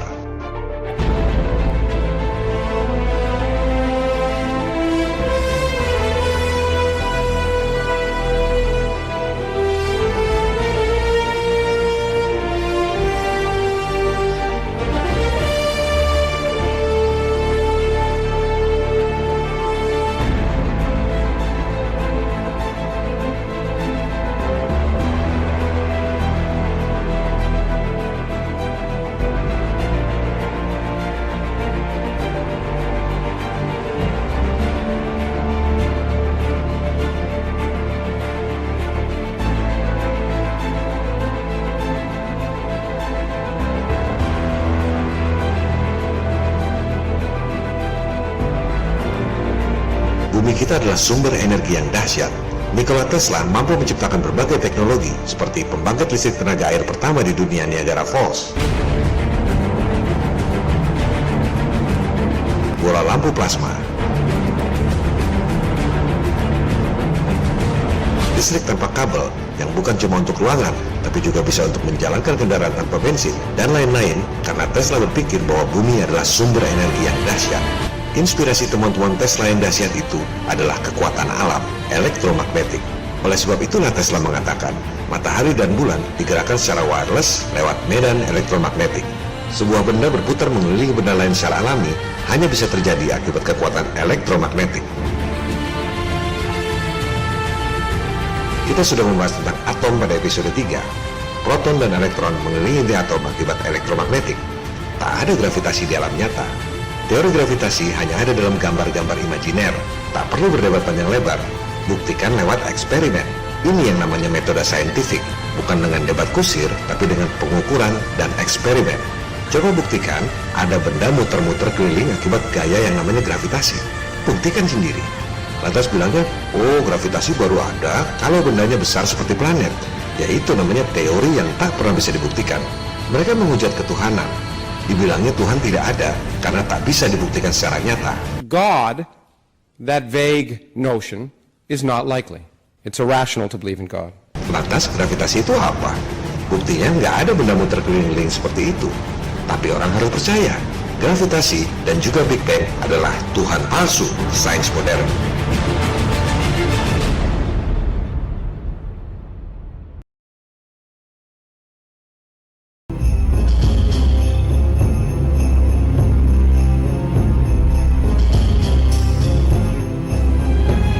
Melihat dari kacamata sekarang, orang tak akan ngerti bagaimana mungkin ada segelintir elit membohongi orang di seluruh dunia soal program angkasa luar dan satelit. Untuk memahaminya, Anda harus paham kronologi sejarah dan taktik bisnis intelijen global. Kita bicara tentang sekelompok elit yang abad 20 lalu berhasil merekayasa 2 kali perang dunia, berhasil membentuk bank sentral swasta Federal Reserve, berhasil membangkrutkan negara Amerika Serikat lewat The Great Depression 1929, berhasil merampok emas rakyat Amerika tahun 1933 yang kemudian disimpan di Fort Knox. Mereka sudah berhasil membentuk PBB, World Bank, dan IMF pasca Perang Dunia II 1945. Dunia sudah di tangan mereka. Tahun 1946, mereka mengutus Admiral Byrd membawa pasukan militer lengkap ke Antartika. Tahun 1946 itu, para elit sudah tahu ada yang aneh di Antartika. Bawa ribuan pasukan, nemu sumber daya alam yang luar biasa kaya, tapi tak pernah berani kembali ke sana. Baru berani kembali setelah 10 tahun kemudian, 1956, ketika teknologi roket dan nuklir sudah lebih baik. Tahun 1955, mereka menemukan teknologi White Alice. Kita semua bisa kirim sinyal ke langit, dipantulkan oleh langit, diterima di tempat lain sejauh 320 km, tanpa satelit. Bahasa teknisnya, tropospheric scattering. Rahasia militer ini terbongkar secara tidak sengaja ketika tim Discovery News menemukan parabola-parabola raksasa di Alaska. So, we found a bunch of huge sci-fi satellite dish things on the top of a mountain in Alaska, and they look like this. And we just figured out why they're there and what they do, and it's really weird. Dari situlah diketahui umum tentang teknologi White Alice ini. Kirim sinyal ke langit, memantul tanpa perlu satelit. Jika teknologi ini dikembangkan dan diketahui orang, maka biaya telekomunikasi Anda tidak semahal ini. Kenapa harus bayar SMS? Padahal Anda bebas kirim foto-foto lewat WhatsApp, Viber, dan lain-lain. Kenapa harus bayar long distance call mahal-mahal? Padahal Anda bisa video call tanpa pulsa lewat Skype. Biayanya cuma internet. Dan kenapa harus bayar biaya internet? Padahal Anda bisa dapat semua fasilitas itu secara gratis lewat teknologi wireless. Mereka merahasiakan ini dari Anda. Tak banyak yang tahu bahwa Anda bisa kirim sinyal gratis ke langit dan memantau sendiri tanpa satelit. Pasca tahun 1955 ini, mereka came up dengan ide satelit bikinan pengarang novel science fiction Arthur C. Clarke. Maka diluncurkanlah Sputnik tahun 1957 sebagai false flag. Media-media Amerika menyambut Sputnik sebagai era lomba angkasa luar. Dari situ menggelontorlah budget triliun dolar, baik untuk Amerika maupun Uni Soviet, sama-sama untung. Ada 3 tonggak penting di tahun 1998 yang merubah dunia untuk selamanya, dipicu oleh ekspedisi Antartika II, Operation Deep Freeze di bawah pimpinan Admiral Byrd. Pertama, tutup Antartika lewat Antarctic Treaty 1959. Kedua, bom nuklir langit selama 4 tahun, 1958-1962. Langit itu pendek dan tak bisa ditembus. Ketiga, program angkasa luar palsu, NASA 1958. Mereka adalah bankster. Cara kerja mereka beda dengan perampok rumah. Mereka berkepentingan agar anggaran negara defisit terus. Maka diciptakanlah program-program yang menghabiskan anggaran negara, perang, terorisme, angkasa luar. Kenapa? Pertama, anggaran triliun dolar turun, proyek besar bagi para kontraktor. Kedua, negara defisit butuh uang, mereka berikan utang berikut bunga. Ketiga, lewat tipuan satelit yang diterapkan dalam sistem di seluruh dunia, sehingga semua orang tidak sadar, mereka menguruk duit rakyat lewat biaya komunikasi yang mahal, memperkaya diri dengan memiskinkan rakyat. Keempat, lewat program perang dan angkasa luar, mereka dapat image sebagai sang adidaya, kelompok superior. Seluruh dunia tunduk, mereka menikmati betul peran playing God ini. Kelima, ketika utang seluruh negara membengkak pada level yang tak mampu lagi dibayar, mereka gunakan sebagai alasan untuk membentuk tatanan dunia yang baru, New World Order, 5 kali untung. Jadi, mereka tidak ujuk-ujuk menipu soal satelit dan angkasa luar. Ada tahapan-tahapannya. Kunci suksesnya adalah kebohongan pendaratan di bulan tahun 1969. Sukses dengan satu kebohongan dilanjutkan dengan kebohongan-kebohongan yang lain. Misi ke Mars, Jupiter, Hubble, satelit, ISS, dan lain-lain.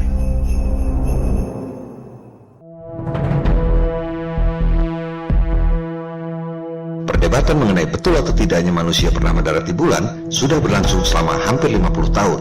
Jika Anda cuma memperdebatkan foto-foto dan film-film, tak akan selesai sampai 50 tahun berikutnya. Ada yang mengatakan bahwa foto-foto bumi tahun 1973 ini bukan CGI, karena CGI tahun segitu belum ditemukan. Katanya, foto bumi ini adalah foto croppingan, seperti yang telah dijelaskan pada episode 10. Bentuknya di cropping sehingga seolah-olah bumi berbentuk bola. Gunakan otak intel Anda.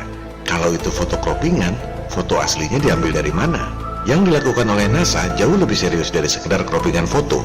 Mereka membuat bukan cuma foto, tapi rekaman video seolah-olah live dari Apollo tanggal 18, 19, dan 20 Juli 1969.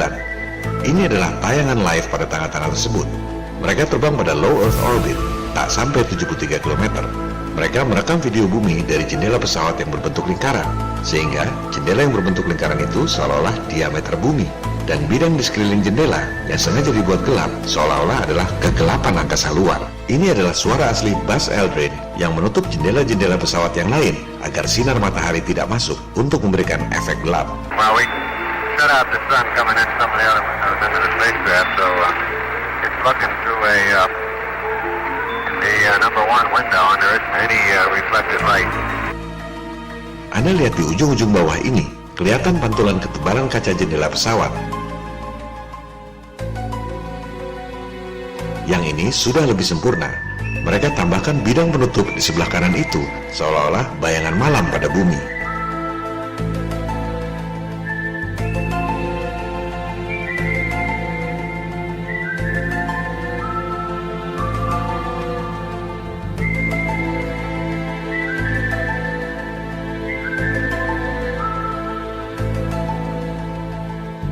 Ini adalah segmen yang direkam dan ditayangkan live secara tidak sengaja. Mereka mematikan kamera, tapi tiba-tiba tombol off-nya kembali on dan merekam adegan penipuan ini. Yang nyala di sebelah kiri ini adalah kamera yang digunakan untuk memalsukan bentuk bumi dari jendela pesawat. Kemudian, para astronot memindahkan posisi penutup yang fungsinya untuk membuat seolah-olah bagian bumi yang gelap. Perhatikan, di sini lampu-lampu dinyalakan dan Anda bisa melihat posisi sebenarnya dari kamera, astronot, jendela pesawat, sinar matahari yang terang benderang, dan bumi yang sebenarnya dekat dengan jendela pesawat. Itu hanya untuk menjelaskan soal pemalsuan foto bumi. Tentang moon landing hoax, jangan berdebat soal foto dan video. Saran saya, fokus pada 2 fakta saja. Pertama, teknologinya. Mungkin Anda berpikir bahwa NASA bikin roket sendiri untuk pergi ke bulan. Padahal tidak. NASA hanya seperti petugas lelang. Masing-masing bidang ada kontraktor-kontraktornya. Untuk riset kendaraan pendaratan di bulan atau LLRV, kontraktornya adalah Bell. Informasi ini saya ambil dari data resmi NASA. Bell adalah perusahaan aviasi yang sangat terkemuka di bidang take off and landing secara vertikal, tapi untuk pesawat baling-baling. Untuk take off dan landing vertikal dengan pesawat jet, Bell bukan ahlinya, apalagi mendarat di bulan.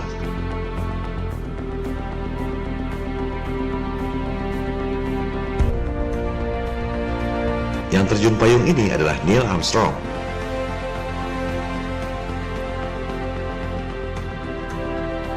Anda bisa search di web resmi NASA, System Failure Case Study Detail. Adanya informasi tentang kegagalan LLRV.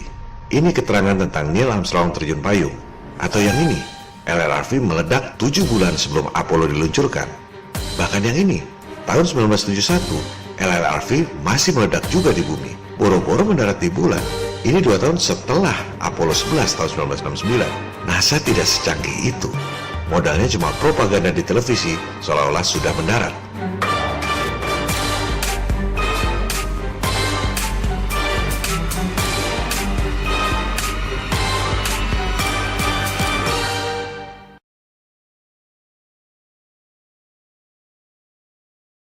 NASA management was forever worried about the reliability and safety of these machines and continually wanted to shut them down.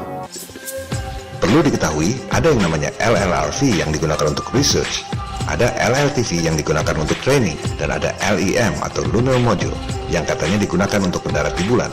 LLRV dan LLTV sudah kita saksikan bersama, gagal total, teknologinya belum siap. Sekarang silakan Anda cari rekaman video Lunar Module yang katanya digunakan untuk mendarat di bulan berhasil dengan baik beroperasi di bumi. Lebih lucu lagi, tak ada sama sekali. Adanya cuma video mainan anak-anak seperti ini. Tahun 60-an itu mungkin dianggap realistik dan bikin orang percaya bahwa NASA mampu pergi ke bulan. Everything is nominal. On schedule, the reaction control engines of Lunar Module 1 pull it free of its protective cocoon. The space butterfly rests its wings before it flies. Fire in the hole.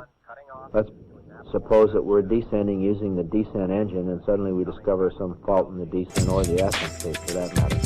Kita bisa dapatkan dokumentasi Wright Brothers sedang uji coba pesawat terbang yang pertama, lebih dari 100 tahun lalu. Tapi, tak ada dokumentasi Lunar Module. Tak pernah ada dokumentasinya berhasil uji coba di bumi. LLRV dan LLTV meledak terus di bumi, Lunar Module cuma maket dan animasi anak-anak, tahu-tahu NASA siaran TV sudah mendarat di bulan. Dan sebagian besar orang di dunia percaya. Kenapa? Cognitive ease. Begitu juga konstruksi ISS. Silakan Anda riset.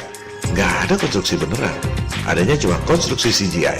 Video ini diambil dari dokumentasi resmi NASA. Kemudian ada haters yang bilang bahwa saya menipu dengan foto Google drone ini. Foto ini saya ambil dari media thenewsindependent.com. Adalah kebodohan yang luar biasa jika menuduh thenewsindependent.com memalsu foto untuk kalangan flat earth. Soal dari mana harian tersebut mengambil foto bukan urusan saya. Fitnahan dan trolling seperti itu adalah hal yang biasa di kalangan psikopat narsis menurut media Psychology Today. Suruh mereka beli kamus dan baca apa yang dikatakan oleh Head Software Engineer Google Earth ini. Saya nggak merasa perlu untuk menerjemahkan. Google Earth memang menggunakan drone. Kesian sekali kalau orang nggak tahu bahwa drone punya kemampuan untuk membuat peta-peta seperti itu. Saya biasa sewa drone untuk bikin film properti bisnis di tengah laut. Karena biasa ngeliat hasil kerja drone, informasi bahwa Google menggunakan drone buat saya biasa saja. Buat orang yang seumur-umur belum pernah sewa drone, mungkin itu berita yang ajaib. Sebaiknya mereka kumpulkan uang buat sewa drone agar ngelihat sendiri bahwa zooming map seperti ini dibuat dengan drone, bukan dengan satelit.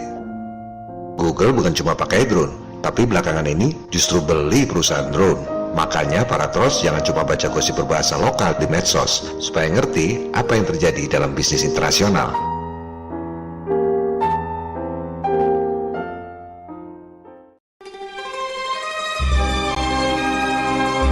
Serial video ini memang tidak dimaksudkan untuk membuat semua orang awam percaya dengan flat earth.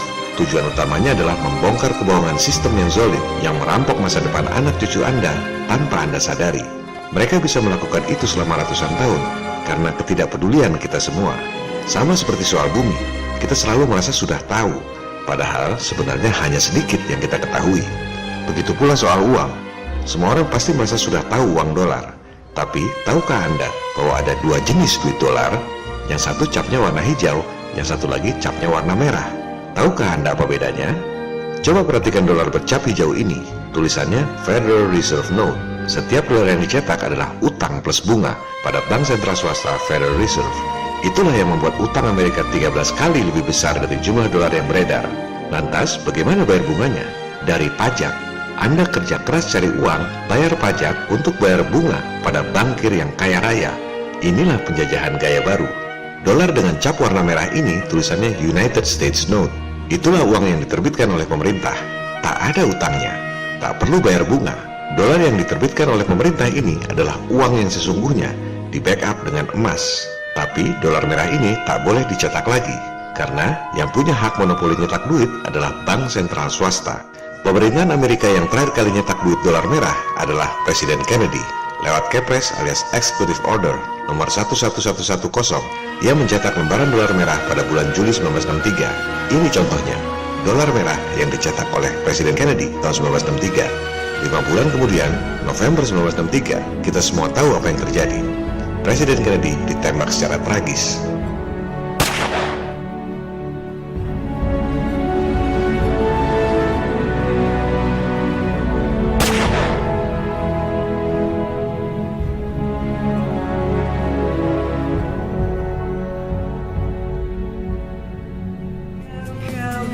Mengapa pemerintah tak nyetak uang sendiri? Inilah kelihayan elit global yang menerapkan sistem yang menguntungkan mereka dengan merugikan umat manusia lain di seluruh dunia. Disinilah pemahaman Anda diuji. Apakah Anda benar-benar tahu soal uang?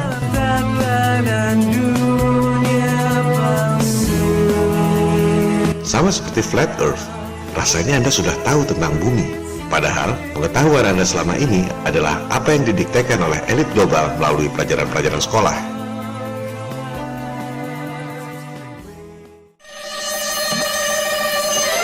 Kebohongan soal satelit tak ada apa-apanya dibanding kebohongan yang dibungkus dalam sistem keuangan global. Mengeruk uang Anda, menjara masa depan anak cucu Anda, menjerat Anda dalam utang yang tak akan mampu Anda bayar tanpa Anda sadari. Mari kita gunakan fakta dan angka. Silakan Anda buka laporan keuangan Bank Indonesia. Jumlah uang yang beredar 586,7 triliun. Kita semua kerja banting tulang seumur hidup cari uang. Jumlah uang yang dicari ya 586,7 triliun itu. Tahukah Anda bahwa di luar uang yang 586,7 triliun itu, Indonesia mendanai pengusaha elit global lewat mekanisme surat berharga asing sebesar 1.105 triliun rupiah, 2 kali lipat dari seluruh jumlah uang yang diedarkan pada masyarakat Indonesia. Bagaimana ini bisa terjadi? Masyarakat, perusahaan, dan pemerintah taruh uang di bank. Bank terima uang Anda dan bayar bunga pada Anda. Bank kemudian menggunakan uang Anda untuk kasih kredit kepada pihak lain. Other people's money. Bank terima bunga kredit yang bunganya lebih besar dari bunga simpanan.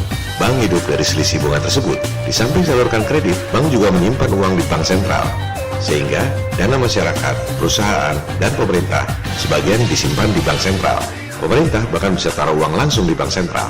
Total aset bank sentral kita jumlahnya 1.906 triliun rupiah. Bank sentral tak bisa salurkan kredit seperti bank komersial. Lantas, ditaruh di mana uang-uang itu? Sebagian kecil, kurang dari 2%, disimpan dalam bentuk emas. Cuma 36,7 triliun. Bank sentral kemudian menyimpan uang rakyat dalam bentuk surat berharga asing atau marketable securities. Jumlahnya 1.105 triliun rupiah. Artinya, Indonesia mendanai pemerintah-pemerintah asing dan perusahaan-perusahaan asing yang kaya raya 2 kali lebih banyak dari mengedarkan uang kepada rakyat Indonesia. Bagaimana elit global bisa dapat pinjaman dari uang rakyat Indonesia 1.105 triliun? Cukup dengan surat kas bond.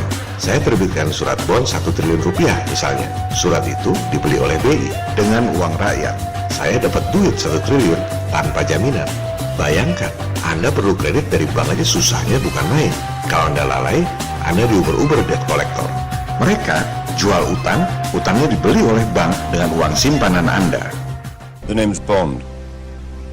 James Bond. Bisa dapat duit dari rakyat Indonesia 1.105 triliun rupiah tanpa jaminan.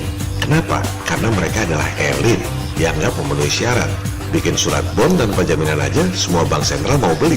Sementara Anda cuma rakyat jelata. Kalau ditanya, para bankir pasti punya alasan. Kita sudah dengar alasan itu waktu Indonesia kasih pinjaman pada IMF $1 miliar. Pejabat bank mengatakan, emangnya kita nyimpen dolar dalam bentuk uang kertas, mau taruh di lemari? Emangnya berbunga itu duit? Makanya kita beli surat berharga asing. Supaya apa? Supaya uangnya berkembang. Wakil rakyat yang tadinya protes langsung diam. Kita adalah rakyat, tapi kita tidak kalah cerdas dengan elit global. Dikatakan supaya uangnya berkembang. Berapa sih berkembangnya? Coba Anda lihat berapa bunga US Treasury Bond. Hanya 0,04% per tahun. Indonesia kasih kredit ke pengusaha-pengusaha dan pemerintah-pemerintah asing yang kaya raya 1.105 triliun rupiah. Plus, Anda harus nanggung utang luar negeri sebesar 4.358 triliun rupiah dan total utang 5.600 triliun rupiah. Jangan salahkan pemerintah, jangan salahkan pejabat bank. Di negara-negara lain juga begitu. Sama seperti satelit, semua hanya ikut sistem yang diciptakan oleh elit global. Semua orang bekerja tanpa sadar untuk kepentingan mereka. Inilah sistem yang menguntungkan segelintir elit dengan merugikan umat manusia lain di dunia. Lantas, apa solusinya? Surat berharga asing bukan satu-satunya cara untuk menyimpan falas. Silakan Anda lihat The CIA World Factbook tentang cadangan devisa. Di situ tulisannya Reserve of Foreign Exchange and Gold, cadangan dalam bentuk falas dan emas. Jadi, surat berharga asing dalam bentuk falas bukanlah satu-satunya cara. Kenapa tidak simpan uang dalam bentuk emas? Anda lihat, bahkan tidak dijelaskan berapa falasnya dan berapa emasnya. Emas jelas lebih bernilai daripada surat utang elit global. Hindari debat dengan awam, nanti argumennya emas kan susah jualnya. Dia pikir jual emas di pasar tradisional kali. Mekanisme internasional tidak seperti itu. Misalnya, London Metal Exchange, London Bullion Market Association yang dulu dibentuk oleh Rothschild. Anda tinggal pencet tombol, langsung laku itu emas dalam hitungan detik. Siapa bilang tidak liquid? Jadi, kalau alasannya supaya cadangan devisa berkembang, emas keuntungannya ganda. Harganya naik, dapat bunga pula. Mana yang lebih masuk akal buat Anda? Pegang emas atau pegang surat utang? Sama seperti soal flat earth, hal-hal seperti ini sudah pasti akan ditentang habis-habisan oleh pro status quo.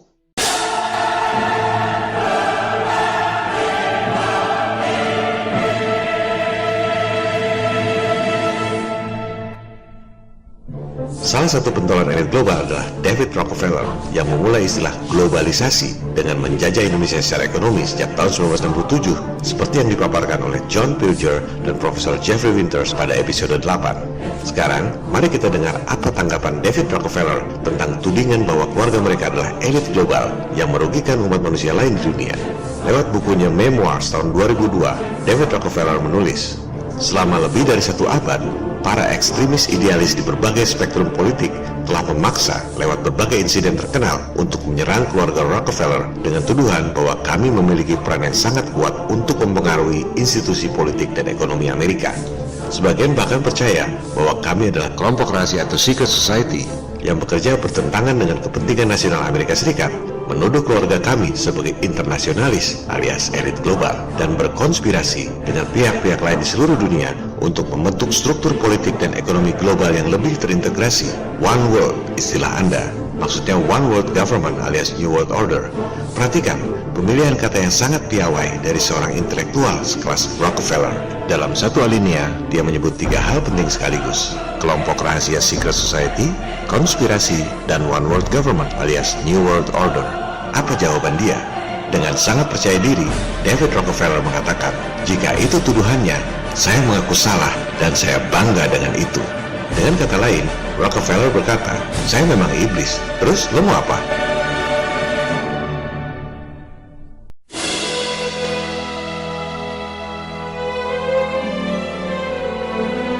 Bagaimana dengan utang yang 5.600 triliun rupiah itu? Bond berasal dari kata bondage. Anda sudah terpasung, Anda adalah budak, tapi Anda tidak menyadarinya.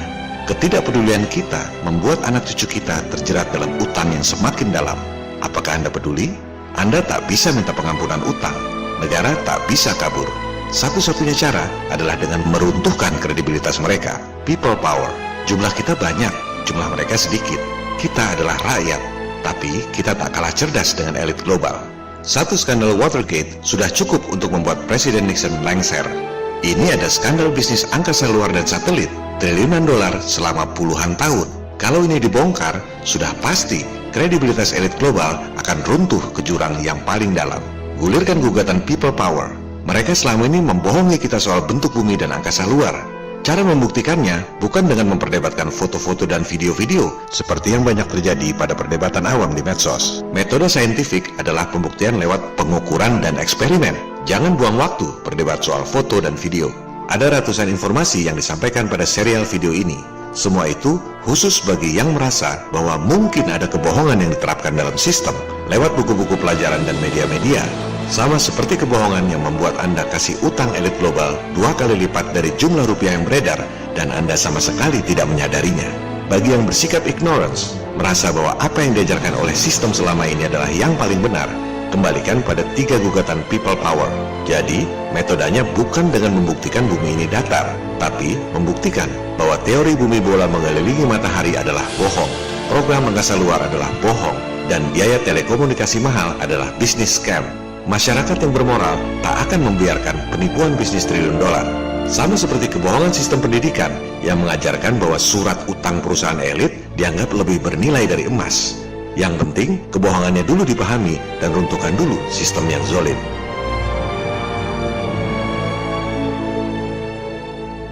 Jadi, kalau ada yang ngajak berdebat soal flat earth, kembalikan pada ketiga gugatan itu.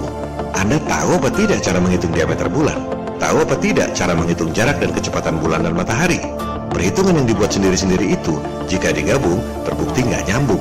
Sampaikan siklus Saras yang digunakan oleh NASA. Ngerti apa tidak angka itu? Ambil 3 sampel gerhana bulan dan 3 sampel gerhana matahari, misalnya ini. Silakan hitung sendiri intervalnya, misalnya ini. Buktikan dengan perhitungan matematis, bukan debat soal foto dan video. Mau terima kenyataan atau tidak bahwa jarak kecepatan bumi, bulan, matahari adalah salah total. Soal jarak, diameter, dan kecepatan yang sebenarnya berapa, itu soal nanti. Yang penting, pahami dulu kesalahan dan kebohongan sistem yang ada. Gugatan yang kedua adalah soal gravitasi, atau lebih mudahnya soal lengkungan bumi. Mereka ngerti rumus Pythagoras atau tidak? Kalau bumi jari-jarinya 6.371 km atau 3.959 miles, maka tiap 1 mil harusnya air melengkung 20 cm. Buktikan dengan eksperimen, bukan debat foto atau video. Bikin bak sejauh 1 mil, isi air, ukur di tiap ujungnya. Apakah airnya turun 20 cm? Sudah pasti tidak. Permukaan air selalu rata. Air melengkung seperti gambar-gambar kartun CGI ini adalah bohong. Gugatan yang ketiga, cabut larangan Antartika. Bukan berdebat soal jalur penerbangan atau camping di pinggiran Antartika, tapi buka Antartika dan lintasi dari ujung ke ujung. Barulah terbukti bentuk bumi yang sebenarnya. Ini namanya pembuktian secara empiris. Dijelaskan dengan bahasa Indonesia, dengan tulisan berbahasa Indonesia. Kalau masih ada yang mengajak debat soal jalur penerbangan atau camping di pinggiran Antartika, berarti ada yang salah dengan daya tangkap orang tersebut. Antartika adalah milik seluruh umat manusia. Dicabutnya larangan Antartika merupakan kemenangan bagi seluruh umat manusia, apapun bentuk buminya. Jadi, fokus pada 3 gugatan. Jangan mau diajak debat soal yang lain. Sasaran kita adalah berdebat dengan semua profesor doktor di universitas terkemuka di dunia, khusus tentang 3 gugatan itu, bukan debat kusir dengan awam di medsos. Jangan takut berdebat dengan saintis elit terkemuka di dunia, sebab khusus 3 hal itu kita tahu persis apa yang kita bicarakan. Mereka semua mati kutu. Checkmate. Mereka sebenarnya sudah terpojok. Yang dibutuhkan cuma kesadaran Anda. See, madness, as you know, is like gravity. All it takes is a little push.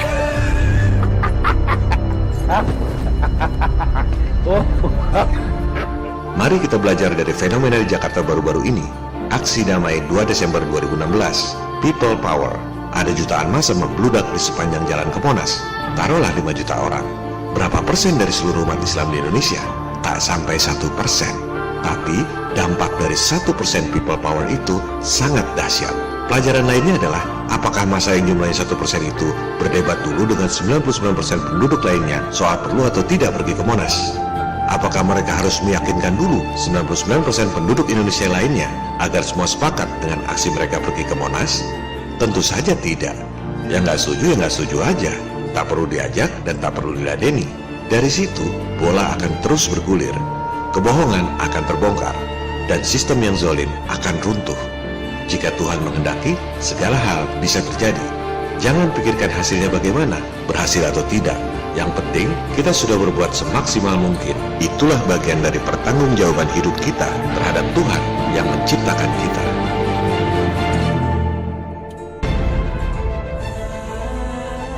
Episode ini sudah terlalu panjang, sudah 1,5 jam.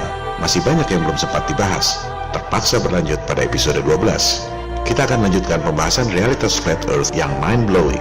Antara lain, Anda semua bisa mengukur sendiri diameter matahari dengan menggunakan data-data resmi sains. Hasilnya, dengan angka-angka resmi sains tersebut, diameter bulan dan matahari hanya sekitar 50 km saja. Pertanyaan standar lain adalah, kalau bumi ada kubahnya, bagaimana meteor bisa tembus? Bagaimana bisa terjadi fase dan gerhana bulan? Perkembangan terakhir, fase bulan bahkan telah dibuatkan model animasinya oleh kalangan flat earth dengan menggunakan data-data saintifik yang akurat. Sama sekali bukan akibat bayangan bumi. Juga tentang kubah bumi. Apakah betul langit berbentuk kubah? Apakah ujungnya ada di Antartika? Kalau iya, kenapa membom nuklir langit? Kenapa tidak membom ke samping Antartika? Kan lebih dekat. Perkembangan terakhir adalah kita bisa gunakan software Cinema 4D, membuat model bumi datar, dan menempatkan bintang-bintang pada ketinggian 4.000 miles. Ini adalah software umum, bukan buatan Flat Earth. Dari software umum itu, baru dimasukkan data-data untuk membuat model Flat Earth dan bintang-bintang. Spreadsheet Excel di sebelah kiri itu adalah data-data resmi sains tentang posisi dan sudut masing-masing bintang yang dimasukkan dalam software Cinema 4D. Hasilnya luar biasa. Anda mendapatkan star trails persis seperti kenyataan di bumi kita yang datar. Bahkan, Anda bisa lihat ada 2 kubah di utara dan selatan akibat perspektif. Bagi yang belum paham penjelasan episode bonus tentang kubah selatan, mudah-mudahan akan lebih jelas di episode 12. Kita akan bahas pula, bintang itu sebenarnya apa? Apakah Anda benar-benar pernah memperhatikan bintang-bintang itu apa? Kenapa bisa ada pasang surut dan pasang naik di laut? Dan lain-lain, dan lain-lain. Tapi itu semua adalah upaya pemahaman setelah sadar bahwa teori bumi bulan mengelilingi matahari adalah bohong. Kita selalu fokus pada 3 gugatan itu. Banyak yang masih bertanya, kalau gravitasi nggak ada, kenapa benda bisa jatuh? Rupanya banyak yang belum mengerti soal berat jenis. Juga kita akan dalami kembali soal Antartika. Mengapa Admiral Byrd bawa ribuan pasukan ke Antartika tahun 1946? Ada ancaman apa? Pada episode 12, kita akan bahas bahwa Amerika Serikat mengutus Admiral Byrd tahun 1946 karena sudah memperoleh informasi sitaan perang dari Jerman. Adalah Hitler dan Nazi yang sudah duluan mengeksplorasi Antartika tahun 1930-an. Dari situlah Nazi memiliki pengetahuan tentang teknologi yang tak terpikirkan saat itu. Antara lain, piring terbang. Kita akan bahas pula tentang UFO dan alien. Apakah dari planet lain? Atau dari dimensi lain? Atau dari teritori lain di bumi kita yang datar? Saya tak bisa janjikan berapa lama episode 12 selesai, mengingat tanggung jawab pekerjaan yang begitu besar dalam menangani persiapan perusahaan untuk IPO atau go public. Hanya sedikit sekali waktu yang tersisa untuk membuat video, tapi saya tetap berkomitmen untuk menyelesaikannya. Mungkin sekitar 2 atau 3 bulanan. Terima kasih atas perhatian dan kesabarannya. Mohon maaf atas segala kesalahan dalam serial video yang penuh kekurangan ini. Salam People Power.